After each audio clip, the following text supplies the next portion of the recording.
The next bill we're going to hear up is, I don't believe Representative Yuichi is here.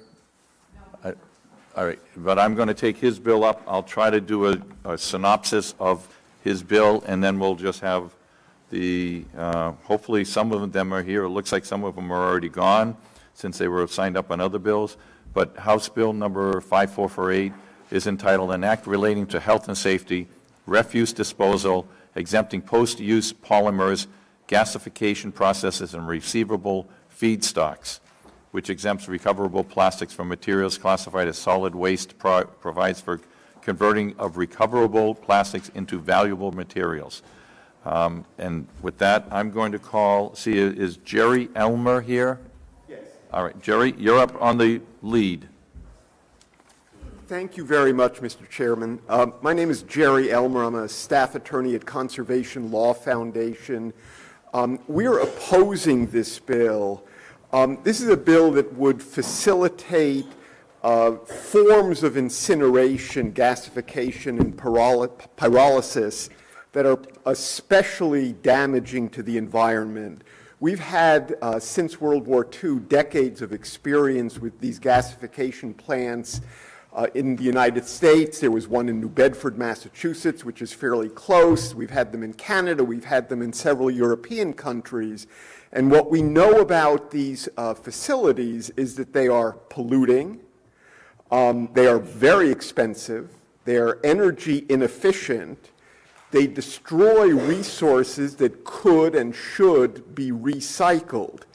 We have in Rhode Island a ban on incineration, which not all states in New England have, and that should be preserved. And this is making inroads into that ban on incineration, but in an especially pernicious way, because the emissions from these gasification plants are often worse in terms of nitrous oxides, dioxins that cause cancer, volatile organic compounds, particulate matter that contribute to asthma and lung cancer can be worse from these gasification facilities than they are from normal regular incineration.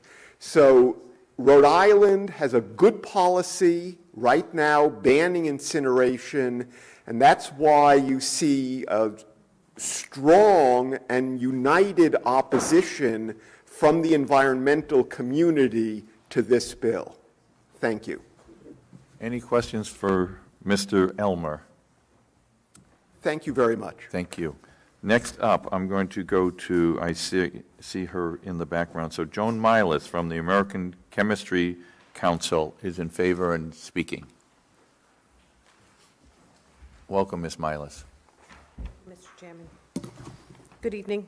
I'm Joan Milas. I represent the American Chemistry Council for about 20 plus years here in Rhode Island, and they have been active participant in the state as being part of the solution. I cannot remotely explain how this bill works. I'm not going to pretend to. The easiest thing I can say is that we have a meeting with Resource Recovery on March 20th. Both Representative Yuichi and Senator Lombardo, because the landfill is in their districts, have agreed to put this legislation in. And we are happy to report back the findings of that meeting once we have it. We've given detailed position paper to the committee, and that's really all I'm qualified to say on this. It's a very, very technical issue. I'm not a scientist by any stretch. But we will report back as soon as we have that meeting, and it's with the director, the assistant director, et cetera, and Senator Lombardo and Representative Yuichi plan to attend the meeting. So they too will report back their findings, and then we can take it from there. And you said that was March 20th? March 20th. So if anybody here is interested in this bill, they should attend that meeting. I don't know that it's not my call. That's up to the director of Resource Recovery. It should be open to the public, though. You can ask the director of Resource Recovery. Right. I don't know the answer to that either. I am. I've known Ms. Milas for a while, so I'm going to give her a So hard I'm not time. being That's vague. all right. I honestly don't know the answer to that. Okay. All right. But this bill was put in. This has been enacted in 3 states currently. ACC is part of the solution. We've been part of the Governor's Task Force on Plastics.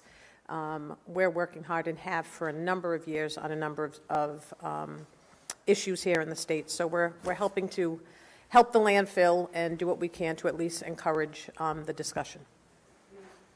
Okay. Any questions for Ms. Milas? Thank you. Thank you. Next up is Meg Kerr from the Environmental Council of Rhode Island, and she is opposed to this. Welcome, Ms. Kerr. Thank you very much. My name is Meg Kerr. I'm the Policy Director at the Audubon Society, and I'm also currently serving as the President of the Environment Council of Rhode Island. And it's really in that capacity that I just wanted to add our, the Environment Council of Rhode Island represents 60 environmental organizations here in the state. The Environment Council has for decades opposed incineration and burning of waste in the state. This is a bill that would allow burning of plastics material, and we would oppose it. Okay. Any questions for Ms. Kerr? Thank you. Can we hear from John Berard from Clean Water Action, please?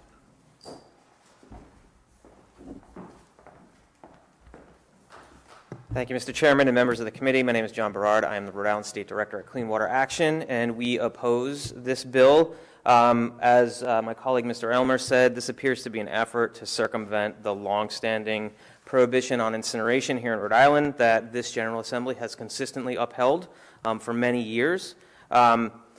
We've talked a little bit today about efforts to fight climate change, and those efforts are, quite frankly, impacting the bottom line of the petrochemical industry. And so they see the writing on the wall, and they've turned to plastics production as a way to continue to, gain profit. Global plastic production is scheduled to increase threefold by 2050 if we continue at our current rate of production and consumption. And the question is, what do we do with all this plastic waste that's going to be generated? It is true that the landfill is reaching its capacity. It has maybe a decade and a half or so, 2 decades, until we get to that point. But I will say that end-of-pipe solutions are not the way that we're going to tackle that problem.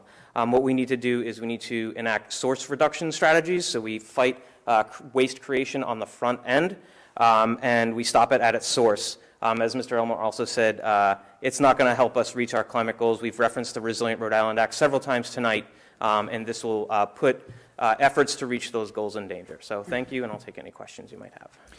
Any questions for Mr. Berard? Thank you, Mr. Berard. All right, we have Ryan McCauley, written testimony. He's from Rhode Island DEM, and he's opposed to this bill. I've called this name before, Kevin Decoto, and I didn't get any response, so I'm assuming he's gone. Joel Gates, the same thing from last time. Nicole DiPaolo, again, same issue last time. And Lisa did sign up for this one. Is Lisa still here?